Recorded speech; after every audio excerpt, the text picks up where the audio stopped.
What's going on, guys? Out here in Colorado, the first podcast I'm doing in Colorado, the first solo podcast I've done in a while. If you guys are watching this, I'm not exactly sure how the lighting's going to be eventually because it's about to be sunset, so you guys are going to see a beautiful sunset behind me. Got the lighting set up in a way where I think it'll work, but anyway, I just honestly want to hop right into it. The reason I came out to Colorado was I'm fortunate enough to be in a position where not only can I afford to like come out here if I really wanted to, I more importantly have the freedom to. And that's a big difference, I think. I think a lot of people get trapped up in the money and they forget about the freedom part. Because, I'm sure there's many CEOs and stuff out there making, a couple million a year, but they can't go. If they needed a break, they couldn't just go somewhere. They got to be places. They got to be a certain place.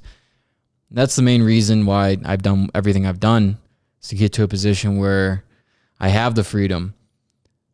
Well, what I would say is, for those of you who are searching for that same freedom, and I think some of those people who already have it can relate to this, you got to be careful with how much freedom you give yourself. Because again, you're going to be your own boss. And so just looking back on the past 4 months, when did I leave LA? I left LA March 22nd. Yeah, I'm going to turn up my headphones really quick. Oh yeah, that's much better. I left LA March 20. Ooh, that's way better. I left LA March 22nd, I think. No, March 13th, actually. And man, I really wish I could have stayed. And looking back, if I would have known what would have happened, I probably would have.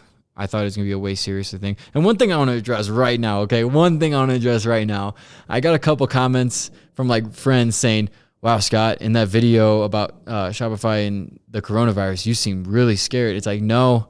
If you look in the video, I was just sitting in the rain and it was 50 degrees out. So I was shivering, I was actually just shivering. So I was just trying to make the smarter decision in the long term.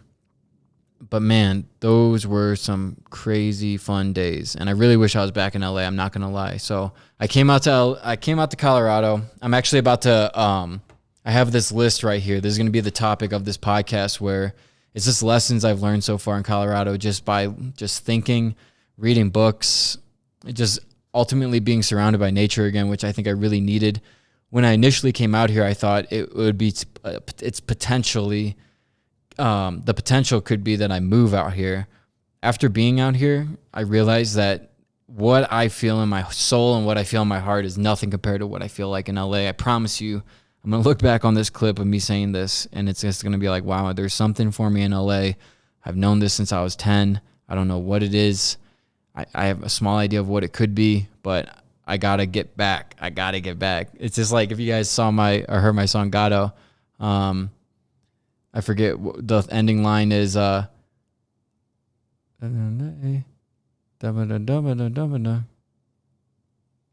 beam when I'm coming back, and I'll be running back, and I'm gonna stay because I need to get back to LA for sure. Now, I talked to my mentor about this, and I was saying I don't know what I should do.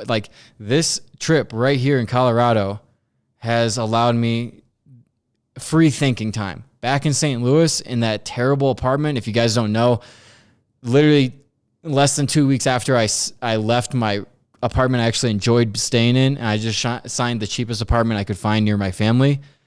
That's when 2 weeks later I had to move back, because I moved back to LA. I had no clue that it was going to come this quick and this fast in terms of shutting everything in California down.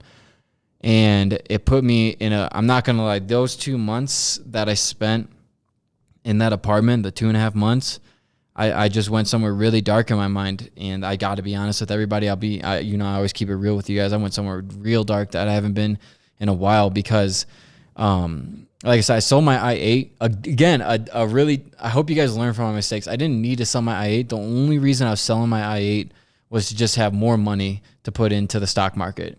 And I didn't realize I could just trade on margin, which is where they just give you basically a loan you can trade on. So I could have just traded on margin. I was obviously putting well over 50,000 already in, so I could have easily done that. But anyway, that's besides the point. Basically, what happened was I got rid of my i8 and moved into the shitty apartment, and it kind of worked out in a way where it's I could have signed another apartment, but did I really want to just sign 2 apartments now? I thought I could just, stick it out. But what I really realized in the past 3 months is maybe never everyone's not like this, but environment, it really affects me. Just because growing up, I did not grow up in the healthiest environment. And all I wanted as a kid growing up, all I wanted until I was 22 and I got it, was a place that I could just proudly live in and just be calm in and just love it. And I never had that until I started drop shipping. And then I finally got it at that apartment complex, and it just opened up a whole new venue to me. Do you guys hear that bird chirping in the background? I love the sounds of nature here. If you guys are not watching this, you should definitely hop on YouTube and look at where I'm recording this at, because it's just absolutely beautiful. But yeah, going back to what I was saying, environment for me has a large effect. I thought I could do the whole like Warren Buffett, like just drive a cheap car. No, fuck that. Like the effect of me driving a car I really love, and the effect of me living a place I really love has a massive effect on not only my I hate to say it, but not only my personality, but just my work ethic in general. When I wake up, like when I wake up in a place like you're seeing right now, like I want to do nothing but improve. Back home in that just terrible apartment. Again, I haven't downgraded in years. And that, I'm not even I'm so tired of explaining it. But when I wake up in a place like that, all I want to do is settle. Like I got no motivation at all. And that's why I'm going to announce right now, when I get back to St. Louis, there's not a chance I'm staying there. There is not one chance I am staying in that apartment for more than a couple days. I'm moving out immediately because I just got to get out. I was literally, before I booked this trip, I was just freaking out in my own head. And I'm sure a lot of you can relate. But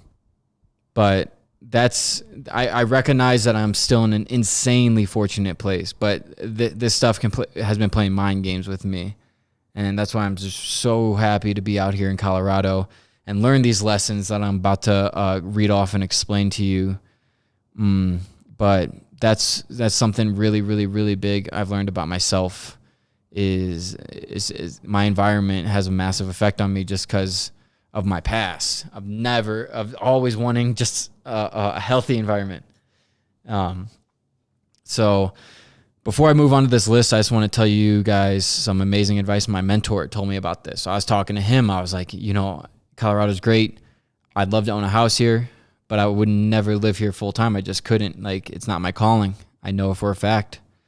And I'm like, what do I do? Like, I'm not sure what I want to do. There's 2 options from here. When I get back out of this, I'm still in Colorado for 2 more weeks, but there's 2 options I could go from here. And that is, when I get back, pack up and move to LA. Oh, by the way, I ordered a new car, by the way. So I will have a new car when I get back. I already settled that. But besides that, there's 2 options I could do. And that's, do I move back to LA? And, LA's not in the best situation right now. They're still kind of shut down. They just had a lot of those violent protests. Not all of them violent, but obviously you guys saw the videos. It was going crazy. And then you got the winter coming up. There could be a second wave, and who knows what effect that's going to have. Because if you look at, I know it's not the same as the Spanish flu, but if you look at the Spanish flu chart, the initial wave was nothing even close to comparison to the second wave because, everyone, especially here in America, gets tired of being quarantined. It's the opposite of freedom, and that's what our country is based out of. So do I move back to LA and just go for it?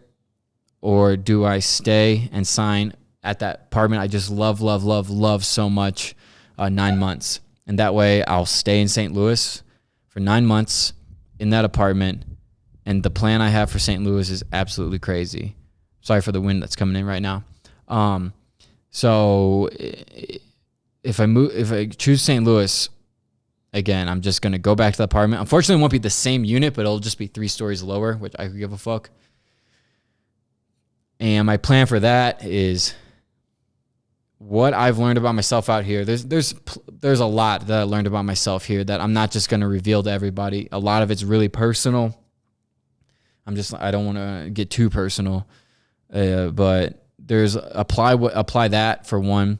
2, focus down on what I actually love to do and just make a lot of YouTube videos outside of just drop shipping. I don't want to, I was talking to my friend about this. It's like, I really enjoy how I made a lot of people a lot of money. But I don't know, guys, I really get a lot more happiness out of making someone laugh than making someone money. And that's how I've always been. And I just feel like, if for those of you who don't know, I've made, before I started this channel, my actual channel that all of you guys know me for, I probably made around 350 YouTube videos. So I've been doing this since 10. Like, I got my first YouTube account in like 2008, I think, 2009. It was 1 year after YouTube was released. And I started making videos at age 10 or 11. That's when I first picked up the camera. And that's where my passion, that's where my heart is, big time. Like, if you guys want me to be real with you, the only person I watch on YouTube is Danny Duncan, because I think Danny Duncan is one of the only YouTubers who is only YouTube vloggers, and I don't even consider him a vlogger because I don't want to place him in that category, but that's the only way you can define him, because he's like vlogging his life.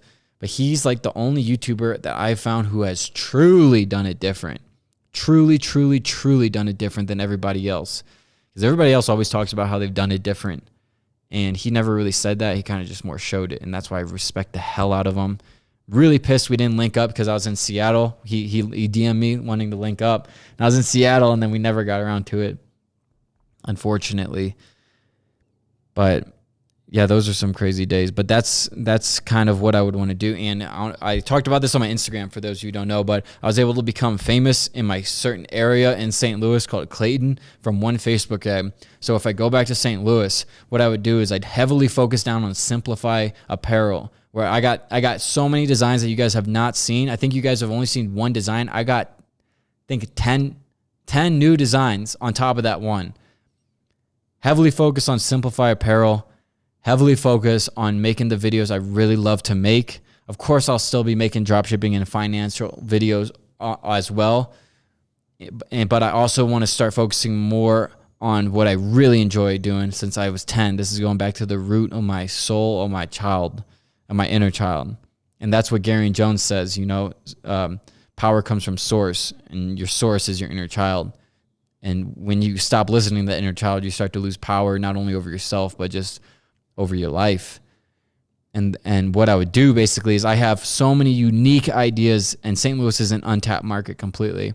So many unique ideas for YouTube videos. And if I can pull those YouTube videos off, mixed with what I know about marketing on Facebook, I can do what I did in my small 1 mile radius in Clayton to the entire St. Louis area in 9 months, and just become extremely well known in the 9 months through a mixture of creative video making and creative marketing. And I hope, and I know that I'm going to look back on this, what I'm saying right now, and be like, damn, he called it. Because it sounds like I'm moving back to St. Louis. Honestly, that's really what I'm heavily relying to. But yeah, before I get into this list, I just want to say what my mentor said about the whole thing when I explained that exact thing to him. He said, all right, Scott, well, listen, I was friends with Kobe. Well, he wasn't friends with Kobe, but he hung out with Kobe about nine or 10 times, he said. And he said when he talked to Kobe once, obviously before he died, he asked him, like, what was the biggest factor to your success in life? And it wasn't action, or it wasn't, it just wasn't action. It wasn't like what you would think. He said it was his preparation. And then he went on to tell me that when Kobe was signed to an NBA team right out of high school, he was the first, sorry for my lack of knowledge about the positions, but I think he was the first point guard to be signed right out of high school. I'm not exactly sure on that, but everyone thought he was going to be the next Michael Jordan, putting heavy pressure on him. And what he said was that for the first 2 years, he specifically asked the coach to not make him a starter because he wanted to prepare more. Like, even though he already had it, he wanted to prepare more so that he didn't just collapse under the pressure or under the adaptability. He just felt in his soul he wasn't prepared. And he wanted those 2 years, even though he probably could have went sooner. And this is just what he was telling me. I don't know about the exact specifics, so I can't argue with anyone if that's wrong. This is what he was telling me. Oh, that was weird. That light just shut off and turned back on. I'd never seen that. Anyway, so he compared that to my story, and he's like, you got to think, it's like, are you ready to do what you're wanting to do right now? Are you ready? And that's what you got to figure out, because if you go out there and you're not ready, and also there's something, and he said there's also something to be said about forming that market for what you're looking for before you go out in an untapped market. So like, to do what I want to do would probably be easier to do in St. Louis opposed to in LA, where everybody's trying to do what I'm trying to do, but not necessarily, if that makes sense. I'm trying to explain this the best I can. And so that's what he said. It's like, are you prepared? Or is there something missing? And and this is where it gets more personal. And he's like, is there something missing from yourself where you know you're not prepared to do yet, and you need those 9 more months? I'm like, okay, that's some good ass advice. Shout out my mentor and shout out Kobe. That's some really good advice, because if you're not prepared, you might fall flat. And that's what I really got to decide. It's like, and then also I did move to LA in November, and I realized how sucky that was, because you're kind of dealing with the sun. Like right when you move, you're ready to go to the beach and everything, and you're dealing with the sunset every day at like 4 p.m., 4:30 for like the first like 6 months. So I would sign it until like March and April and then move out there. And this time there would be no second place back in St. Louis. There would be none of that. Especially because I realized that having a second place back in St. Louis just gives me an excuse to come back to St. Louis if I really wanted to. And I think I want to put myself more into a position where I have to be out there. But we'll see. We'll see. Because if I didn't have the second place, I would have just stayed in LA, which probably would have been the better move. But again, who knows? All I know is I got some things to figure out. But we're 17 minutes in. I really want to get to this list. I don't mean to make this podcast all about me, but that I just wanted to update you guys on the reason I came out to Colorado, where I'm at already mentally in Colorado, and where I'm planning on going after Colorado, because I know that this month has been a very transformational month for me and my priorities. And yeah, so let me get into this list right here of what I've learned. Now, all of this is either from thought or it's from books, but I think a lot of this information is going to be very, very, very powerful. At least it was for me. Okay, so number one is probably the most impactful thing that I've read while being out here and thought about. I actually even wrote it on my arm because I didn't want to forget about it. It's from The Power of Positive Thinking by Norman Vincent Peale. And that is, attitude is more important than fact. That is a fact. What that means is, say your house burns down. Okay, your house burned down. The fact is not that. The fact your house burned down is way less important than your attitude towards your house being burned down. Way, way, way, way less important. I know it might sound harsh, but at the end of the day, you got to think, and this is in any situation that you experience or go through. The fact your house burned down has nothing to do with the attitude towards your house burning down. That's the only thing that you have control over. That's the only thing that you can change, is the attitude. You can't change the fact, but you can change your attitude. Therefore, attitude is more important than fact to every individual who's listening to this about anything, about any bad situation. This is not to say any bad situation you're going through or have been going through isn't that bad. It's the fact that you need to make it in your mind not that bad in order for you to move on and find what you're looking for in this life. So that's I want to get that tattooed, because I never want to forget that attitude is more important than fact. It's been a long time since I've found a quote like that. And so lesson number 2, this one's really interesting because I heard it on Joey Diaz's podcast, and then I read it in a book that same exact day. I'm not going to say which book, but I read it in a book the exact same day that I saw this on Joey Diaz's podcast. And that is, when you're feeling lost, go back home. And I'm not gonna lie, when I was in LA, I was like, everything was going so incredibly well in LA. Like it was perfect. Now I was getting distracted, my priorities weren't on straight and everything, but everything was falling in line like more quicker than I could imagine. I was meeting the right people, I was doing the right business stuff, and then it all came to a screeching halt. But I'm not going to ignore the fact that even though everything was going well in LA, everything wasn't going well inside Scott. And some of my closest friends will know that.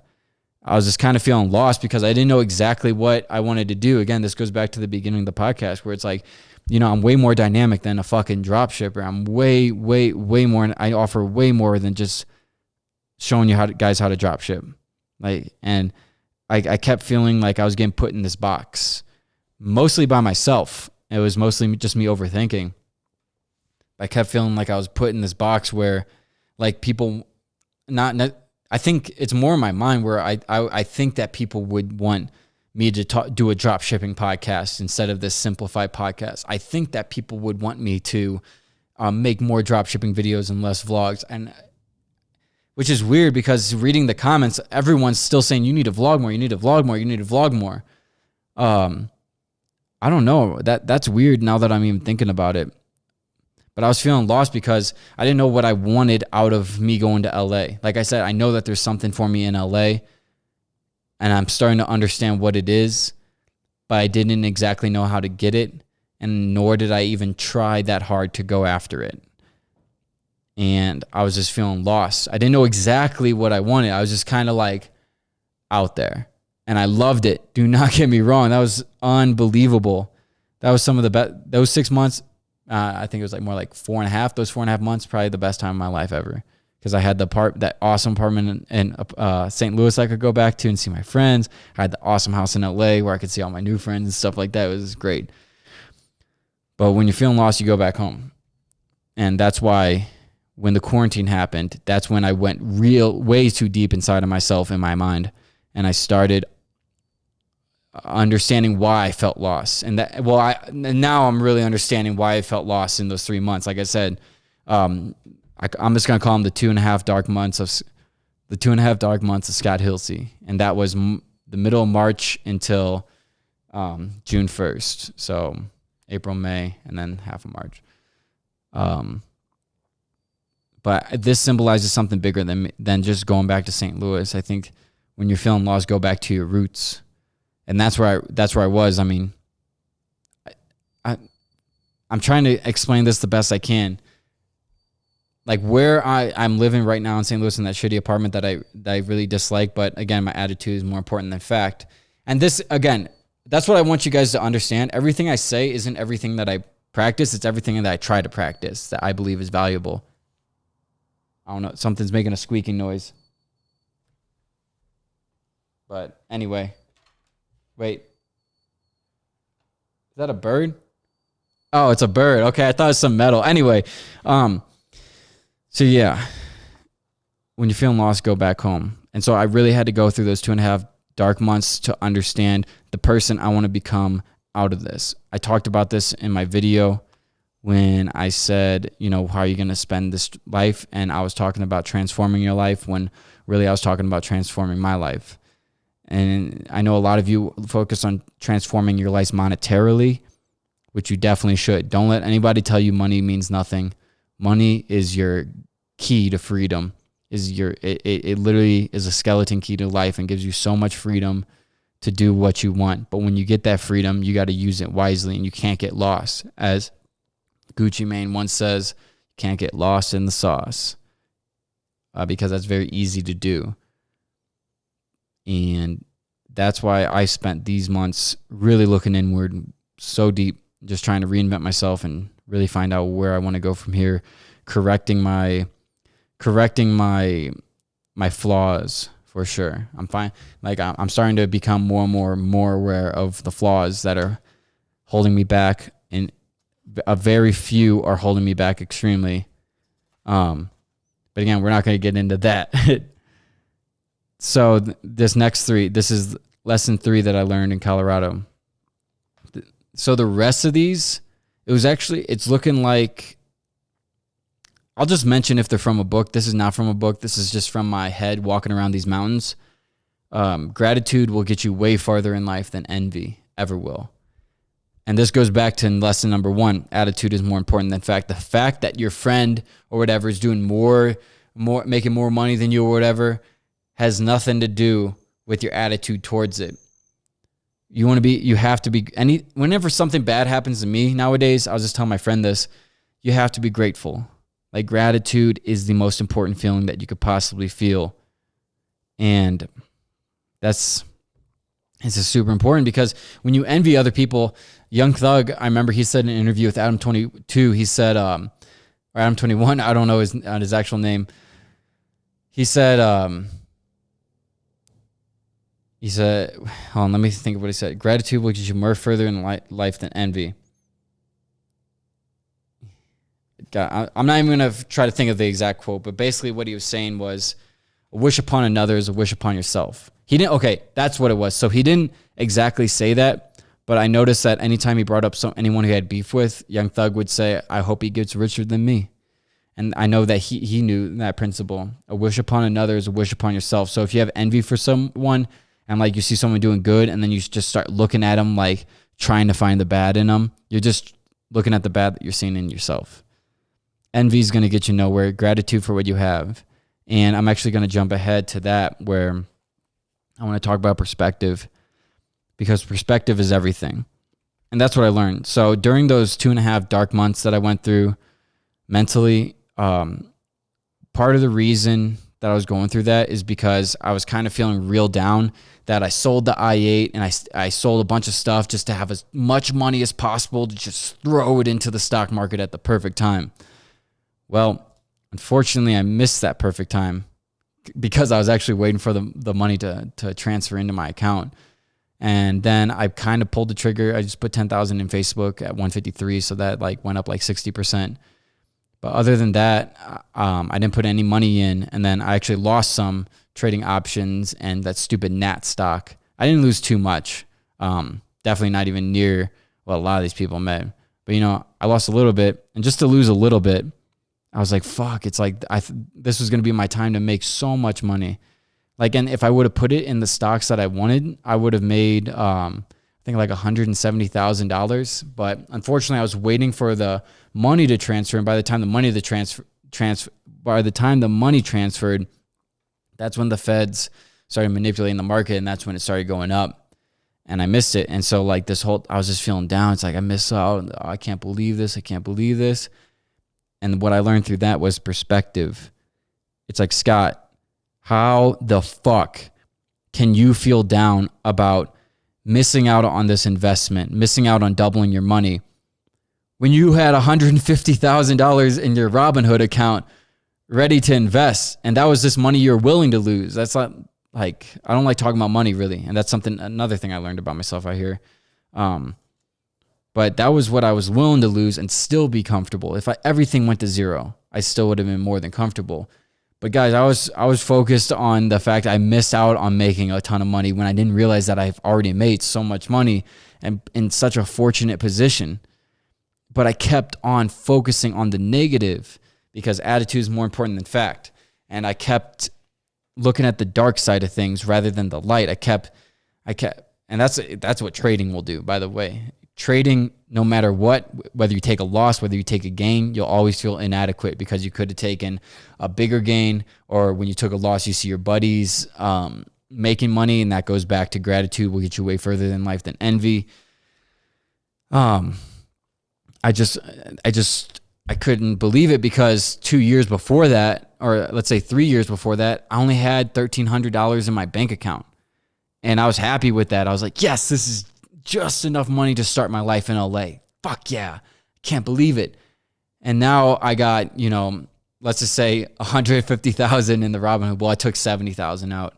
But I just I got a good amount of money. Okay. But I was so focused on the fact I missed out on making more money that I wasn't even grateful for what I already have. And if I would have just flip-flopped that from the start, I probably I probably would have made more money and seen better opportunities because I was focusing on the good. Like when you focus on the bad, when you focus on envy, when you focus on this other stuff, it's not going to get you anywhere. It never has and it never will. And I hope you guys really realize that. I just saw a video in Yemen, and there's kids. I don't know if you guys hear about Yemen, but UNICEF declared it the greatest humanitarian crisis the world has ever seen.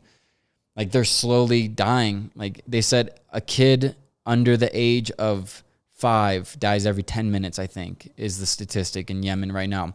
You can look it up. There's videos of like here in America, everyone's freaking out over toilet paper, running to get toilet paper.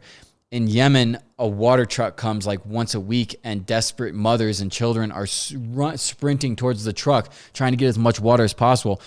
We got water coming from the faucet, all right, and we're focused on the sports are gone. Oh, my bar's closed. We got water coming from the faucet. We got plenty of food at the market that most of us, if not all of us, can afford. We got fast food for $1 for a burger. In Yemen, they barely even have water. They don't have any food. Perspective is everything, and attitude's more important than fact. And I would say that is the biggest lesson I learned before coming out here, for sure. And that's why I actually wrote on this list in highlighter, because perspective is everything. And if you don't understand that, you're never going to understand anything.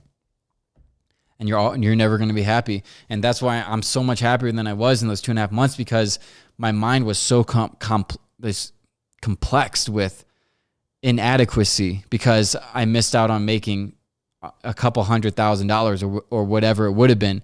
But then I could also think about how I probably would have been nervous and pulled out that money before it hit the peak or whatever.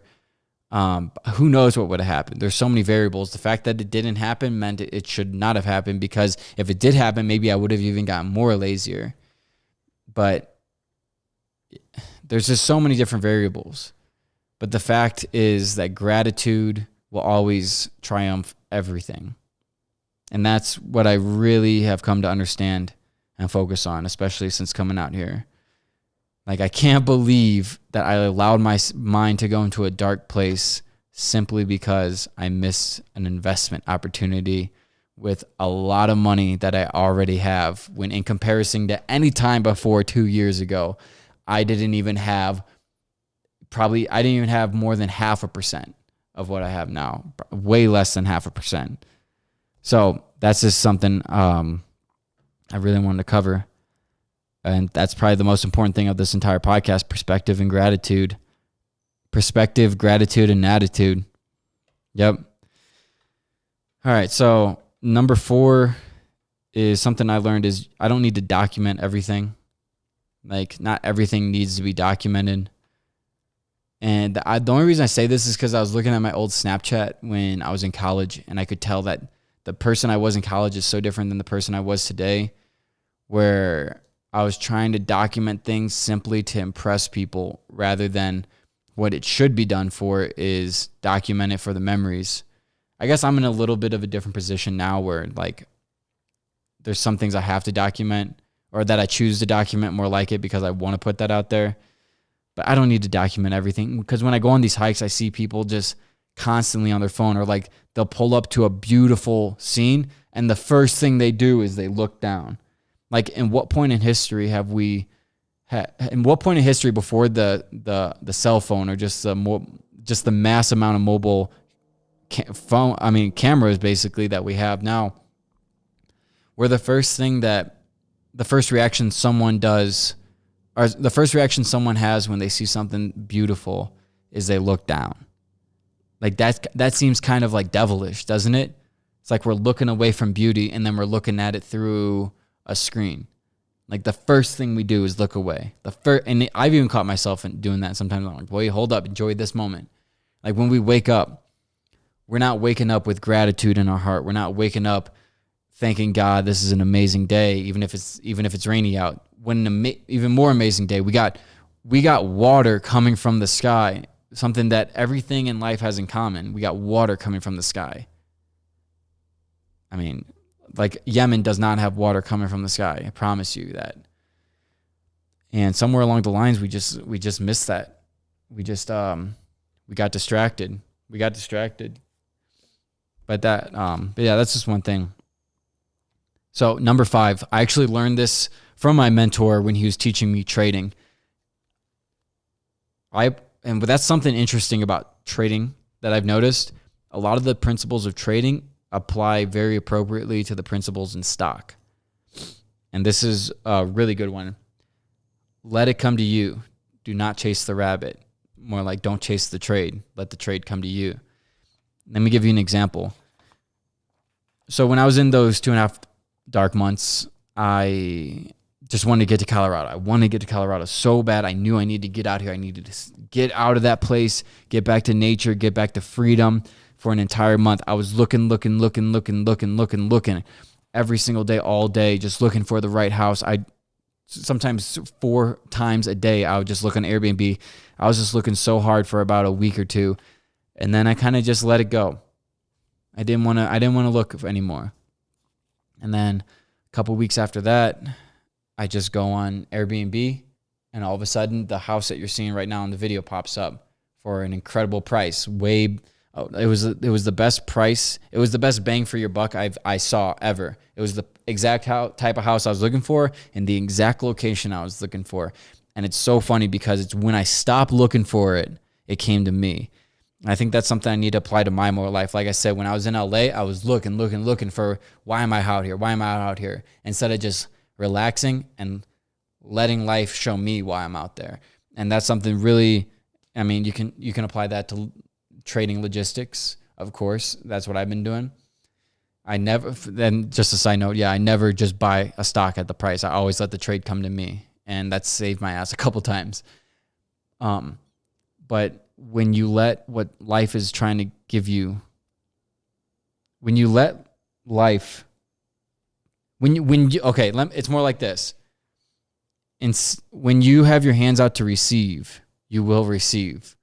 But if you're always have your hands out to grab, you're never going to get, or you're never even going to see what you're looking for. And I know that analogy is kind of applying to more like people who take and never give. I'm trying to twist that analogy a bit where the grabbing is you looking for what you're trying to get. Maybe you're looking at colleges right now and you're just like looking at all these colleges and you're just like, I want to go to this one, instead of just laying back and letting life show you which college you're meant to be. And life obviously showed me which house I was supposed to be at. And now life is showing me what direction I need to take. And it's simply from me just relaxing and letting go of all the stress, all the envy, and just changing my attitude towards gratitude, as cheesy as that sounds. But yeah, just let whatever you're looking for, whatever you want to accomplish, just let it come to you. And don't chase a rabbit. Obviously, you still need to put the work in. Obviously, you still need to put the action in. But for what it's worth, you got to let certain things come to you. Okay, lesson number 6. And this comes from the Power of Positive Thinking. You will never be, in order to have your best energy, it's impossible to have your best energy while you hate another man. No matter what situation, if you hate somebody else, that hate will resonate so hard in your heart, it will hinder your entire energy. It will hinder your relationships. It will literally hinder everything in your life if you have any speck of hate towards anybody in this world. No matter the situation, if you have hate for another person, that will bring you down. And it just will. It just will. And that's coming straight from a doctor who has studied this. Actually, I'm sorry. That's coming from the author who's a doctor, but this is coming from, I forget exactly who, but one of the top football coaches in the nation, college football coaches. Or maybe he was NFL. But that's who we interviewed. And he says, like, if I cannot have one player on my team hate another man because there's no way I can get the amount of energy that's inside of him out of him if he has that hate. You cannot hate anybody. That's why all I talk about is love, love, love. And I, like, especially in the 2.5 months, I was going through some hate. I was going through not hate towards me or anything, but hate towards others, or envy towards others, more like it, which I would twist some way into hate. And that's what, being out here, I just realized how important love is. As Martin Luther King said, he said that darkness cannot drive out darkness, only the light can. And hate cannot drive out hate, only love can. That's why love is the answer. As cheesy as that sounds, love is the answer. There would only be war with hate. There would be no war with love, and so on and so forth. So you cannot have hate at all, not even one hate. If you ever feel hate towards somebody, remember, attitude is more important than fact. Say, I don't know, your friend slapped your mother. You can't hate him for that. Your attitude towards it is the only thing you can dictate. So that's just something to think about. Noise reduces efficiency by a large degree. This is also coming from The Power of Positive Thinking. Love that book. But that's what the studies have shown. Like, that's why people in New York City are always just so on edge, so like quick to say shit. Like, a lot of them are just like mean. Like, when I went to New York City, I liked it to visit. I personally wouldn't live there just because I like nature and like the people. Like, so many people, especially when me and Jared were like, we were in an elevator and we were just like not dressed in the best clothes because we just came from the gym. We actually did not have our shirts on because we just came, not the gym, the spa, because we were just in like the water and the pool and then the sauna. We kept going back and forth. Just people looking down at us, talking down to us. It's because they're constantly filled with noise. It's like constantly in New York. It's always just noise, noise, noise. That's why it's really important to just have that peace sometimes where it's just like, no noise at all. That's why meditation is a great thing. Thinking is underrated. And actually, I'll get into meditation on this one. Thinking is underrated. A lot of times, your brain is just firing off so much that in terms of what can I do, what can I do, what can I do, and I'm trying to frame this in a way where it's not necessarily saying that you shouldn't take action. Obviously, you should always take action. What I'm saying is, and this is a thought directly coming from my head, that people are way quicker to act before thinking.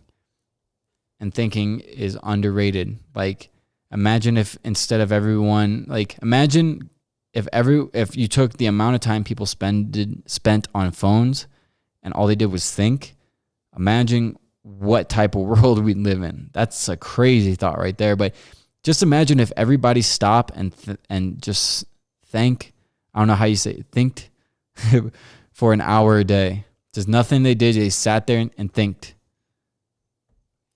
I'm like, that's how I'm getting this list. That's how I've been able to discover a lot of things about myself out here and just discover my next moves, because there's like, it's completely silent here. It's amazing. It's a very small town. We're surrounded in the woods. It's completely silent. And all I do all day is think and read, and sometimes make videos. So thinking is underrated. It's a 9th lesson I learned in Colorado. Number 10, I basically covered this in the first 10 minutes. But where you live will play a drastic toll on your success. Not for everybody, but for me, 100%. I got to have that motivation of where I live and just the way I live, more like it, to constantly push me and motivate me. And number 12, this also covers what I talked about in the first 10, 15 minutes, sort of do what you want to do. Do what you want to do. Money sometimes isn't everything. You just got to remember, you got to do what you really, really want to do. And don't get trapped into a cycle of serving something that's no longer serving you in terms of happiness or fulfillment. More like it. And I'll take a like a little stagnant from here. My friend Ben really opened my eyes to this, and I was very hesitant. I was actually a little aggressive with him when he said this because I didn't believe it myself. But he said that life's purpose isn't happiness, it's fulfillment. Like, the meaning of life, or more clear to speak, the meaning of life is fulfillment, not happiness. You can have happiness without fulfillment, but you can't have fulfillment without happiness, because your happiness is coming from the fulfillment of your life. And he said, what is happiness? Happiness is dopamine. If happiness was the meaning of life, heroin addicts would be the happiest people in the world because they'd have the most dopamine. You can't just measure life by happiness. You got to measure life by fulfillment. And fulfillment comes from everything I'm talking about. You got to do what you want to do. And if you're feeling lost, just go back home. You know, attitude is more important than fact, and gratitude will get you way further in life than envy. And when you learn all of this, you really start to understand what your life will look like if it's actually fulfilling. There's so many people making so much money who are just miserable because what they're doing isn't actually what they want to do. It's what they're doing because that's what makes them the money. And once you find a way to break off of that and make money doing what fulfills you, that is the ultimate goal here. That is the ultimate goal. And yeah, guys, so those are the lessons I've learned so far. We're 45 minutes in. And that's just honestly the perspective that I'm at.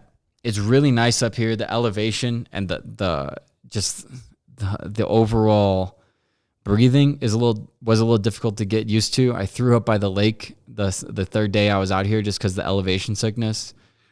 But I know it's training me. Like my lungs feel very healthy just from breathing in pure air all the time. Like the smell out here. I've been communicating with the animals, which is so cool. I don't know if you guys have been following me on Instagram, but you can see, like, since a lot of them, like most people are used to animals near the city or near a county. Like a lot of these animals probably haven't seen humans that I'm meeting. And, you know, I'm just like chatting with them and they're like coming up to me and basically just saying hello and just are curious. I've gained a lot more respect for insects and animals in general. I obviously would never harm an animal, but I'd harm an insect here and there, like just smash a bee. I won't even do that anymore. Honestly, it's just like I would rather just find a way to get it out instead of killing it. I don't want to kill anything. But it goes all back to love. I'm relearning about love for sure. And I'm just relearning all these principles I told you. I mean, there's so much power in what I've read, at least for me. I don't know if you guys are getting any value out of this. But at the end of the day, love is always going to be the answer to everything. Like, you could be the richest person in the world, but if you don't have a speck of love in your heart, you're not going to be fulfilled. Therefore, you're never going to truly be what people think is happiness. I think people confuse happiness and fulfillment. I think it's kind of swapped.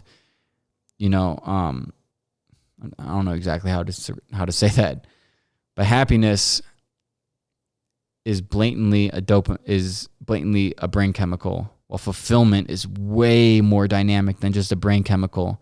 You can't just locate fulfillment in your brain. You can locate happiness, but what is happiness? Is happiness pleasure? There's a fine line between happiness and pleasure. Pleasure is the actual dopamine, but happiness is what's described as. A lot of people think happiness is pleasure, and that's why you see so many people buying things to be happy, and when they don't end up being happy because they're actually buying pleasure. True happiness is fulfillment. Fulfillment should be the same word as happiness, while pleasure should be what a lot of people think happiness is. And I think that's what I want to end it on. I don't really want to go a full hour, but I'm looking to post this tonight. I just hope some of you get value out of this. I got 2 more weeks out here. I got a lot more to figure out about myself while I'm out here, but I've learned a lot and I'm really liking the direction I'm going. I guess I'll close it with this. Andy said it best in The Office. I wish there was a way of knowing the good old days were here before they were the good old days. Because I remember when I moved into that apartment for the first time, like I told you guys, that was the first time I actually like lived somewhere where like I could be extremely proud of, like, look at this shit. I'm living here. This is unbelievable. I can't believe I live here every single day. I'm waking up. And again, when I was having that insane amount of happiness, I wasn't even close to as rich as I was now in terms of money. And it's just so funny because when I had the 2.5 months of darkness, well, comparatively back then I thought I'd be so happy the more money I get, but the 2.5 months of darkness, I have 10 times more money than I had back then, but it was the attitude and perspective of everything. So guys, it's going back to what I said about the good old days, it's like, even though I was so happy, I was a couple months into that, I was already thinking like, damn, those days when I was living with my grandma and I was like going off and I was like flying out to Ty Lopez's house and like it was also new. That was so awesome. Like those were some really good old days. Or like when I flew to Berlin to visit Oberlo, when I was out there, I'm like, yeah, this is really cool. But like, you know, I kind of do miss those days of like right when I started drop shipping and like I could do that feeling. And then from there, it's like a year later, I was thinking like when I was about ready to move, or like when I moved into my new unit in that apartment where it was way bigger, I was thinking like, damn, those days in that tiny little studio that I could only afford in this apartment were great. Like that's when I first started traveling. That's when I got what I thought was my dream girl. And like, man, and then I moved to LA. And when I get to LA, I'm like, wow, this is so cool. But man, those days at that apartment were so nice. Those were some of the best days of my entire life. Like when I got my car, oh my God, that summer was just amazing. I was meeting the most incredible people. And I was thinking this while I was in LA. And I even called my friend Ben that I mentioned about and saying like, I don't know, should I move back? That's how much I was missing St. Louis. And then I moved back to St. Louis and I'm like, man, those days in LA were amazing. Holy fuck. Like, looking back on those days were just incredible. But in the moment will never feel as incredible as the memory. And I need to write that down. I just thought of that. The moment will never feel as incredible as the memory, so you better enjoy it. Enjoy it as much as you can as you're going through it. And that's what I feel about when I'm in Colorado. Like when I got here, I was like, yeah, this is so exciting. But man, those days in LA are like that time. And all I was doing is thinking back. And I'm so glad I'm doing this podcast right now, because I'm really understanding a lot about myself just to even have, like, I don't have anyone to talk to right here. I'm talking to you guys. I'm really understanding and putting together a lot of puzzle pieces right now. But that's such an important lesson. I'm glad we're ending it with that one, that the moment will never be as important as the memory. So you better, or never be as good as the memory. So you better enjoy it. I know that the way I'm feeling in Colorado right now is not going to be even close to how I feel about it in 6 months from now. I want to be like, damn, those days in Colorado were unbelievable. I was hiking all day, reading. I was in an amazing house with an amazing view, with amazing people visiting left and right. Just my buddies are coming this weekend. But right now I know, and just to even say it right now, I can understand that this is an amazing moment in my life right now. Truly incredible. When I first got out here, it was cool, but it wasn't as amazing as it was right now that I'm feeling right now as I'm making this podcast. It wasn't even close, but now I'm understanding that this is just unbelievable what's happening right now. Like, not like outside of what I'm seeing, what you guys are seeing behind me, it's like right now, what is happening is a massive transformation in me. And just the fact I'm out here in nature, I'm incredibly grateful. I have so much gratitude for what's going on right now. And I'm so happy I'm understanding and learning and realizing the important things in life and this whole new perspective that I'm starting to see. And I'm so glad I can share it with you guys too, because everything I said was incredibly, incredibly important, at least to me. And I know it will be for some of you out there too. Wow, what a way to end it. I didn't think it'd go there, but that's what it's all about. I'm sure a lot of you can realize that. Those are some. I'm very, very, very, very, very blessed and super, super, super grateful to be living the life that I'm living right now. And I don't want to take that for granted at one point in my life ever again, like I did in the 2.5 months of darkness. I missed out on making money. So what? Even if I lost some money, so what? It doesn't really matter at the end of the day. It doesn't matter, because your attitude is way more important than fact. And wow, I think that is going to be... I'm just going to end it right here, guys. This is really powerful. So yeah, I hope you guys got some good stuff from here. I really hope you guys have liked this. And yeah, I'm just going to end it right here. Thank you so much for watching or listening, depending on what listening device you're in. If you're just listening, I highly encourage you to watch the video on YouTube. the Simplified podcast, just to see where this is being recorded at, because I wish I could be looking out over this while I was recording it, but I want you guys to see it. But I am just so incredibly happy and grateful to be out here right now. Unreal. So thank you guys so much for watching / listening. Peace out.